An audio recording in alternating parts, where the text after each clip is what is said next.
Hello and welcome to the Flix Forum podcast, where each episode we go back and we look at a Netflix original film in the order of release. Today we have Netflix 182nd film from 2019. It's the Indian comedy drama Upstarts. It's directed by Udai Singh Pawar. It stars Priyanshu Painyuli, Chandrachoor, and Shadab. Kamal. I'm Jesse, and I'm here by myself. I apologise for my pronunciation of the names, but we are here to discuss another Netflix original film, one of the international features that we often have on this show. So I'm very excited to get into this one, and we do start our fast flicks off to start the show, where we do a quick little summary about what the film's all about. So for this one, for me, it's about after seeing the struggles in a small village, a group of friends set up an Uber-like company for medical supplies, but this does create friction amongst the group. And this is a really good time that if that sort of gist makes you excited to want to check this one out, give us a pause now and come back a little bit later on, because I am going to spoil this film as I get a little bit further into this. So give us a pause, come back later on, because I'm going to lead into parts about this film that we're able to see how it came to Netflix, I guess. And as is often the case with international films, it's very, very hard to find anything about it. So I guess that the only real big thing about this story was that the director, Udai Singh Pawar, this story, or Upstarts, it's inspired by his own experience during his college days and his actual life in trying to work in a kind of upstart sort of program. So a little bit of inspiration from real life in this one. And this was announced by Netflix as one of the 9 films that they were going to fund and put towards for the streaming service as Netflix original films. This does have translations across the world. The only translation that sort of was a little bit different from Upstart was that in Vietnam, it's called Startup Dream. So obviously a startup company is another word for upstarts. And obviously this is a little bit about the tech companies and everyone's sort of desire at certain stages to think that they've got their own ideas for business and the possibility that their idea is a good enough one that they can make some profit. And that is probably a little bit of a theme and an idea in this film too. This did hit Netflix on the 18th of October 2019, and unfortunately, not a lot of people have got online to say that they've seen this film.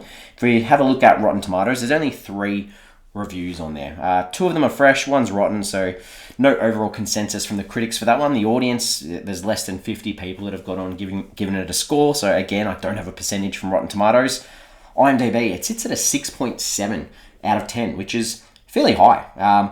But again, it's only on 856 ratings, so quite minimal. And I guess the last one that we like to check out is Letterboxd, our general film going experience, and it sits on a 3.1, which again is on the high end for Letterboxd, but only 116 reviews. So very hard to actually gauge how this one's feeling, and that will lead me into my early thoughts for this one. And I think the start of this film really made me want to hate it.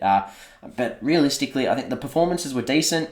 The story was sort of done in a newish sort of way, but there were quite a few creative choices that failed. And the one that stands out the most for me is that the score for this one, the music throughout was just not impressive, and it didn't add anything to the story at all other than awkwardness and a sense of it sort of took the realism out of it, I guess, at times. So that was a little bit of a frustration for me on this one. And now I'm going to talk about some characters from this one. So the 3 main friends, and we'll start off with Kapil. So Kapil is he's sort of the main character in this, I guess, and you've got this idea that the 3 of them, they're trying to work or build these startup companies themselves, and he's got a good heart. He means well. He volunteers his time for NGOs in a poor village, and I guess this is the way that he discovers or works out, hey, we've got all these communities outside in rural areas, outside the big cities in India that have really poor coverage for medical supplies, for doctors, for things that the general population take for granted. And I think that it shows that he does mean well, but he does lose his way quite often throughout this, because although he's determined and he wants to achieve his goals, he does cross the ethical line a couple of times throughout. And through all these boys as well, we have this idea of relationships and their inability to talk to girls at times. And they all face this at various stages throughout this film. And that sort of talks into Vinay, who sort of the opening scene of this film sort of sets up him with trying to escape or elope with his girlfriend. And he sort of fails in this. And he sort of turns down this path of being spiritual and wanting to sort of enjoy life for the ride and have fun and just go along with things rather than being stressed about work. So he sort of plays that character, and then Yash is the third friend, and I think he's probably the most relatable character. There's this subplot, I guess, that his father and his grandfather have Parkinson's disease, and the stress and the concern and the worry that he has in that, some stage this is going to happen to him. He's always checking to see if he's shaking, and that sort of leads him to turn down this path of alcohol and sort of lose track of where he's at with his career and his ability to program and make apps and things like that. So I thoroughly enjoyed Yash's character in this. The opposite of these three, I guess, is these three boys or men, up and coming, trying to crack the market. And we've got the character Veer, who he's the son of this wealthy cigarette tycoon. He's a very smooth operator. He gets all the girls. He's sort of following in his father's footsteps and pursuing money over doing good. And even though his father doesn't really treat him very well as well, but I mean, they're trying to make him as the opposite to these three boys, and almost like the villain role. But if he is a villain, he's the very, very, very soft villain. He doesn't actually do anything too menacing, and without him, realistically, these three boys wouldn't have got a lot of their career goals met at its various stages throughout. And the last character I'll talk about is Jaya. This is the main female, I guess, in this film, and she's the bouncing board for Kapil to sort of share his failures and successes with as well, and he's there for her too, so she can debrief and talk about her struggles. And it's also important for her character because she's the other side of the coin in being a female who's constantly facing this male-dominated world, and this world that she's in, that they're like, why aren't you having kids? Why aren't you married? That's why we can't invest in you. And her ideas are about promoting and helping with mental health, and they don't take her seriously. So I think that she's the morally righteous person and wants to do the right thing with her upstart. And in saying that, the idea too that Kapil, he does want to do the right thing, and he has that idea for delivering medicine to start off with. So it's not that these characters are bad, they just lose their way at various stages throughout. But I guess for Jaya, she's the one stagnant good person throughout this film. Alright, the director for this one is Udai Singh Pawar. This is his one and only directing credit. Has 4 assisting director credits all prior to this, but this is his big break, but hasn't had anything since then either, which is interesting. So maybe someone to keep an eye out over the next few years. We like to talk about some scenes. So ones that we liked, ones that we didn't like. I've got one that I really enjoyed, and I think that there's this idea or this part in the film where Kapil is sort of focusing more on profit and focusing on impressing Veer, and Vinay and Yash are like, there's a big flood, there's flash flooding, people need medicine, we need to deliver these goods ourselves. And he sort of lets the team down, so Vinay and Yash travel through the floods themselves to deliver the medicines, and there's some quite touching scenes with them looking at the havoc that these floods have caused and the need that these rural areas need. So I thoroughly enjoyed that scene there. And sort of talk now about some things that I didn't necessarily like. I think that the music, as I mentioned before, the whole way through this film, the score was horrendous. It literally is what brings this film down for me. If you spend a bit more time in post-production on the soundtrack, on the score, you would have had more of a touching film and would have been a lot more relatable, I guess, because it just, as I said before, turns a lot of things real that could be real into unrealistic. Again, some of the post-production, through the editing, the transitions between scenes, the fades to blacks just were used a little bit too much and wasn't a very very nice way to go from scene to scene. There's a scene where Kapil, he sees Veer at the airport, and they've set it up like it's an airport lounge. I'm not sure if the filmmakers have ever actually been to a real airport before, because this does not look like an airport at all. It was ridiculous how poor that looked.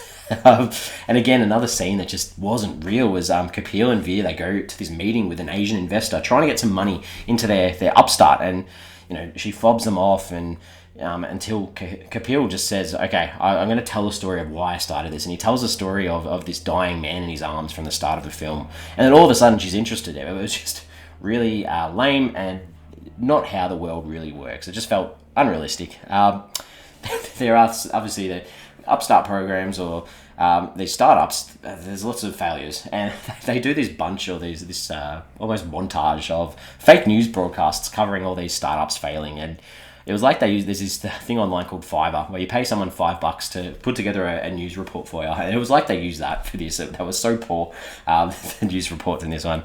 And the last one that I've got here that didn't sit really well with me, Yash, right near the end, he goes to the rooftop of this building to contemplate taking his life.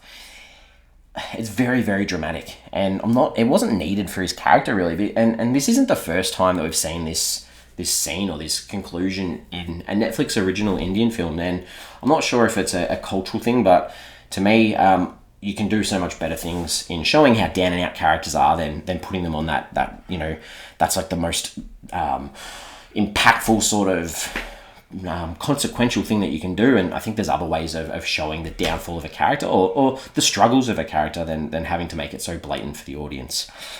Okay, theme, some ideas in this one. So this is obviously about profit, but it's about the idea of profit too versus doing the right thing. You've obviously, or people have ambition, that people do want to change the world, and that's all good, but you've got to make that choice, whether you follow your integrity, you follow your principles, over making money, or is money that one thing that you really, really need to focus on, and because that's more important to you. And at times that often leads in, especially through this film, the idea of friendship, the idea of letting your friends down by going against what they're suggesting because you're too focused on trying to make profit, or too focused on upholding what the people above you at work want you to do. And it's always a challenge to work with friends. They highlight this in this film, but it does have a nice conclusion, I guess, that your friends will always be there for you. Again, the idea of startups, they're risky, and they're very blatant at the start that they say everything's about hope. If you have hope, something's going to work. And I guess that's a nice message to take. Some little things that probably weren't, the follow-through wasn't really there. We've got the idea of alcohol addiction, especially through Yash, the struggles that he faced, and probably wasn't really dealt with to show how he could get over it or who was there to support him through that. And the idea too that I mentioned through the character of Jaya before, that the role of Indian society and women, that she's always knocked back for what she's doing, and it's a little bit sad at times as well. All right, so what did I take away from this one? I think that, I've said this before, but it happens quite a lot, the subtitles, especially in international films. When the characters speak in English, we still need subtitles. Someone who's deaf isn't able to hear what they are saying in English, so we still need the subtitles. I mean, you put English and then the dialogue in brackets, it shouldn't be that hard to work out, especially for Netflix. So that's something that needs to be improved on. Some questions, these are the ones that I just wanted to ponder. I think that, why were these three men so keen to become entrepreneurs in the first place? Why were they so focused on joining or making a startup? I'm not sure why there wasn't more focus on their ambition or their reason behind wanting to do that. And that this is sort of brought up a little bit as well, that what if someone had have died from them delivering the medicine? And I guess it's the same as if Uber delivered food that killed someone through Uber Eats. I mean, would the company be responsible? Are they responsible individually? The driver, who is it? So just some things to ponder, I guess, that I don't actually have the answers for. That's about time to wrap it up. So I think there's a lot of good messages to take from this film. I think it runs a little bit longer than it needs to, and the choices in post-production do leave a few questions, but it's worth a screening if you are interested. So I'm going to give it a 2.5 out of 5. Do check us out on socials if you can. Twitter, Facebook, and Instagram. We're there for all of those. Question I wanted to put on there for this week is, how often does money make people lose their way? Because I think at stages, especially in this film, I think that especially Kapil sort of lost his way a little bit, but it's nice to see it sort of come back together. And we will be back next week. MJ will be with me next week to discuss the 2019 biographical comedy, Dolomite Is My Name. It's directed by Craig Brewer. It stars Eddie Murphy, Divine Joy Randolph, Keegan-Michael Key, Michael Epps, Craig Robinson, Titus Burgess, and Wesley Snipes. So take the time, have a watch, come back, and we'll talk about that next week. So as always, thanks for joining me. Hopefully you've taken something away if you've seen this film. You might not have. That's okay. If you want to, give it a check it out and see how you go. But I will see you next week.